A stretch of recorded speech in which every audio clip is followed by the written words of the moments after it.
سود لینے والا، دینے والا، سود لکھنے والا، گواہ بننے والا، یہ سارے کے سارے سود کے مجرم ہیں۔ اور یہ جو بینک ہے یہ سود کا ادارہ ہے، یہ بات بھی یاد رکھیں۔ آپ نے پیسے سے کسی چیز کو خریدا اور اس کو کرائے پہ دیا، یہ 100% جائے، اس کے اندر کسی بھی قسم کا کوئی ابہام موجود نہیں ہے، اور پہلے بھی نہیں تھا۔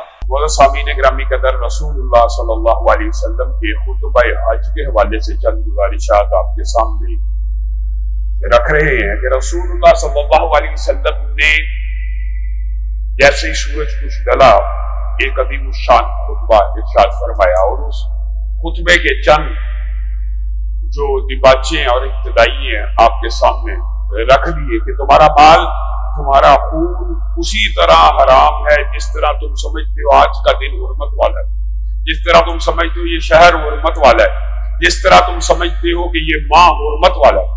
قبائلی لوگ دنوں کی حرمت کے، مہینوں کی حرمت کے اور مکہ کی حرمت کے تو بڑے قائل تھے، لیکن انسانی جان کی حرمت کا احساس و ادراک نہیں تھا، مال کی حرمت کا احساس و ادراک نہیں تھا۔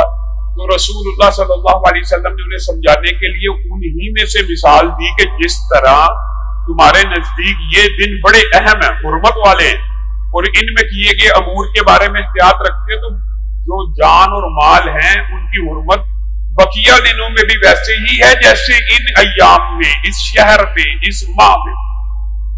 پھر رسول اللہ صلی اللہ علیہ وسلم نے ابتدا کی، پہلا خون میں معاف کرتا ہوں ابن ربیعہ کا، اور پہلا سود میں معاف کرتا ہوں اپنے چچا عباس کا۔ یہاں تک آپ کے سامنے گزارش کو رکھا تھا کہ رسول اللہ صلی اللہ علیہ وسلم نے پہلے بھی مال کی اور جان کی حرمت بیان کی، دوسری دفعہ بھی بات آئی تو پہلے جان کا، خون کا قضیہ معاف کیا اور پھر مال، سود کو معاف کیا۔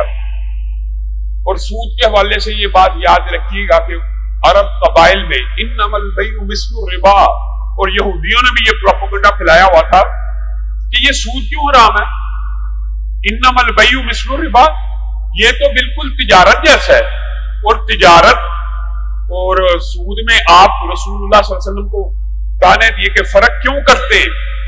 1 لاکھ روپے آپ انویسٹ کریں، مثال سمجھانے کے لیے کہہ رہا ہوں، تو پلاٹ لیا، کوئی مال تجارت لیا، وہ کچھ عرصے بعد مہنگا ہوا، آپ نے اس کو بیچ دیا، یا آپ نے محنت مزدوری کر کے اسٹرگل محنت کر کے 2000 روپیہ اوپر پہ بیچ دیا، تو 1,02,000 روپیہ ہو گیا، یہ تو ہے تجارت۔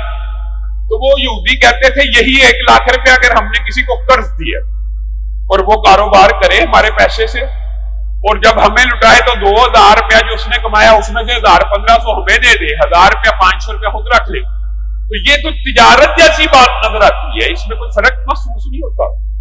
تو اللہ تعالیٰ نے اس بات کا جواب دیا، فرق اتنا زیادہ ہے کہ تجارت کو اللہ نے حلال کیا اور سود کو اللہ تعالیٰ نے حرام کیا۔ سود خوری مفت خوری کے برابر ہے۔ مفت خوری اور سود خوری میں کیا فرق ہے؟ کوئی فرق نہیں۔ انسان پیسے کا کرایہ لے، انسان پیسہ ایک جنس ہے، اور جنس کا کرایہ لینا اور جنس کے اوپر بغیر محنت کے اس کا کرایہ وقت گزرنے کی وجہ سے، وقت کی وجہ سے اس کی کرایہ طلب کر لینا یا اس کے اندر بڑھوتری طلب کرنا، یہی سود ہے۔ اور اگرچہ بعض کند ذہن لوگوں کو یہ بات تجارت کے قریب نظر آتی ہے، اور آج بھی جتنے دلائل سود کے حق میں لوگ دیتے ہیں، جی بینک سے اگر آپ گاڑی لے لیں جی اتنی دیر تک جی گاڑی کرائے پہ ہوتی ہے جی، جب تک بندہ گاڑی کا مالک نہیں بن جاتا، یہ ساری سود کی قسمیں۔ اور رسول اللہ صلی اللہ علیہ وسلم نے فرمایا، اور یہ بات سمجھ لیجئے، اس کا مطلب یہ نہیں ہے کہ زنا کیجئے، مطلب یہ سنگینی کے اعتبار سے کہ 1 روپیہ سود میں اور سود کے 1 لقمے میں اتنے گناہ ہیں، اتنے گناہ، 70 سے زائد گناہ ہیں، جن میں سے سب سے چھوٹا گناہ سگی ماں سے زنا کرنے کے برابر۔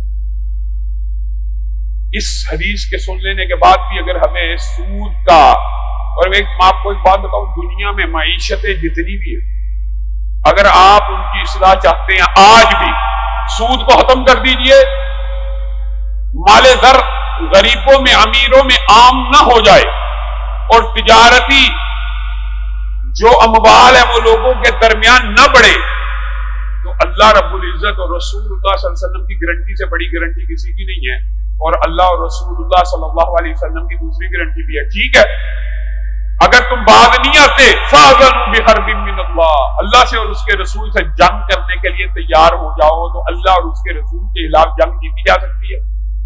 معیشت، امریکہ کیپٹلزم کا ایک آئیڈیل سٹیٹ سمجھی جاتی ہے کمیونزم کے مقابلے میں۔ سرمایہ دارانہ سسٹم کو سب سے زیادہ امریکہ نے سپورٹ کیا۔ اسلام مکمل طور پہ نہ کمیونزم نہ کیپٹلزم پہ بلیو کرتا ہے، اسلام راہ اعتدال ہے۔ لیکن آپ کیپٹلزم کی مثال لے لیجئے، امریکہ سپر پاور ہے کیا معیشت کی بنیاد پہ کہ اسلحے کی بنیاد پہ؟ بتائیے، اسلحے کی بنیاد پہ، یاد رکھیے۔ معیشت کی بنیاد کے اوپر اگر سپر پاور ہوتی تو جاپان کی معیشت امریکہ سے بہتر ہے، اور کئی ممالک ہیں جن کی معیشت امریکہ سے بہتر ہے، تو امریکہ کی معیشت کیوں نہیں بہتر؟ فَأَذَنُوا بِحَرْبٍ مِّنَ اللَّهِ، اللہ اور اس کے رسول کے ساتھ جو بندہ جنگ کرتا ہے وہ یہ سمجھ لے کہ اس کی معیشت مستحکم ہو جائے گی۔ نہیں، آپ امریکہ چلے جائیں، وہاں میں جب گیا ہر شخص، ہر مسلمان غیر مسلم، آپ بتائیے، وہ آپ کو عجیب داستان سنائے گا، ہر شخص ہر شخص ہر شخص۔ اللہ کا شکر ہے ہم بہت باتیں کرتے ہیں، لیکن پاکستان کے اندر بھی ٹھیک ہے حالات برے ہیں، غربت ہے، خودکشیاں ہو رہی ہیں، لیکن پاکستان میں ہر بندہ عالمی اداروں کا مقروض تو ہے، لیکن ایک دوسرے کا مقروض نہیں ہے یا ریاست کا مقروض نہیں ہے۔ وہاں آپ چلے جائیں، ہر شخص دوڑ رہا ہے، بھاگ رہا ہے۔ بھئی آپ کیا کرتے ہیں؟ صبح سے لے کے شام تک محنت مزدوری کرتے ہیں، کیوں؟ اگر ایک دن بھی چھٹی کر لی تو جو سود کا پیسہ ہے، جو مورگیج پہ گھر لیے ہوئے ہیں، جو لیز کے اوپر گاڑی لی ہوئی ہے، جو لیز کے اوپر چیزیں لی ہوئی ہیں، ان کی قسطیں ادا نہیں کر سکتے، ایک دن کی چھٹی نہیں۔ غلامی کا کیپٹلزم اور سرمایہ دارانہ نظام میں اگر کسی نے دیکھنا ہو تو ان یورپی ممالک میں بھی چلے جائیے، ہر بندہ سود کے اندر گرا ہوا ہے، اور اس کے پاس فرصت ہی نہیں ہے کہ وہ اپنے دوستوں کو، رشتہ داروں کو ٹائم دے۔ مشین کی طرح زندگی گزار رہا ہے، اور ویسی مشین ہے کہ ایک دن بھی اگر چھٹی کر لے تو گھر کی مورگیج ادا نہیں ہوگی۔ عجیب قسم کا سسٹم، اور یہی قرآن پاک میں اللہ رب العزت نے کہہ دیا ٹھیک ہے، پھر تم سمجھتے ہو کہ سود تمہارے مالوں کو بڑھا دے گا، یمحق اللہ الربا ویربی الصدقات۔ سود کا اخیر نقصان ہے، سود کا اینڈ خسارہ ہے، سود کا اینڈ تمہیں ظاہر مالوں میں بڑھوتری نظر آتی ہے سود کی وجہ سے، لیکن بالآخر اس کا انجام خسارہ اور خسارہ ہے۔ اور تجارت میں تمہیں ابتدائی طور پہ نقصان بھی نظر آتا ہے، تجارت میں ہوتا ہے میں نے تجارت کی، مجھے یہ نقصان ہو گیا، میں نے تجارت۔ میں آپ کو ایک بات بتاتا ہوں، یہ جو تجارت میں بالعموم نقصان کی معاشرے میں اقسام ہیں، اس کے اندر سب سے بڑی جو قسم ہے تجارت میں نقصان کی، وہ شراکت داری کے اوپر ہوتی ہے۔ یہ بات ذہن میں رکھیے، اس کی وجہ یہ ہوتی ہے کہ جو شراکت دار ہے پیسہ اس کا نہیں ہے، وہ اتنے درد سے ہر چیز نہیں کرے گا۔ آپ کم تجربہ کار ہو، یہ ایک نصیحت ہے، اس کا اسلام کے ساتھ ایک معاشرتی رویے کے ساتھ تعلق۔ آپ کے پاس جتنا کم تجربہ ہو کوئی حرج نہیں، آپ اپنی بیس کے اوپر، اپنی صلاحیتوں کو، اپنی قسمت کے مطابق محنت مزدوری کیجیے، اور اپنے مال سے مال تجارت خرید و فروخت کیجیے۔ اگرچہ آپ کو لگے گا کہ آپ کا مال ابتدائی دور میں اس تجارت میں میں نے یہ اتنے کی خریدی نہیں، نفع ہوا نہیں، لیکن ایک وقت آئے گا کہ آپ اپنی تجارت کو پاؤں کے اوپر کھڑا کر لیں گے۔ لیکن اگر آپ ساری زندگی شراکت داریوں کے اندر رہے تو نہ آپ کو کاروبار کا ہنر آئے گا، اور جب دل کرے گا انویسٹر آپ کو کہے گا جی لاس ہو گیا، آپ اس سے پوچھ بھی نہیں سکتے ٹھیک ہے ایک سال نفع کھایا تو اگلے سال نقصان بھی ہوگا۔ سب سے زیادہ معاشرے میں نقصان اور گھاٹا شراکت داری کے اوپر، مداربت کے اوپر، کیونکہ ایماندار لوگ ملنا مفقود ہیں، اور کوئی مل بھی جائے تو اس کو آپ کے مال کی قدر و قیمت کا وہ احساس نہیں، خود خریدنے جائے گا تو 100 دفعہ سوچے گا میں یہ پلاٹ اس قیمت پہ خریدوں، یہ مال اس قیمت پہ خریدوں یا نہ خریدوں۔ اگر کسی کا پیسہ اس کے پیچھے ہوگا وہ بے دریغ خریدتا چلا جائے گا۔ بنیادی طور کے اوپر جو شخص تجارت کرتا ہے، رسول اللہ صلی اللہ علیہ وسلم نے تجارت میں، امت کی تجارت میں برکت کی دعائیں کی ہیں، اور انشاءاللہ مسلمان جو تاجر ہوتا ہے اگر وہ ایمانداری سے تجارت کرے تو اس کا رتبہ شہیدوں اور نبیوں کے برابر ہے۔ صرف ایمانداری سے تجارت کرنے والے تاجر کا، عبادت گزار کا نہیں،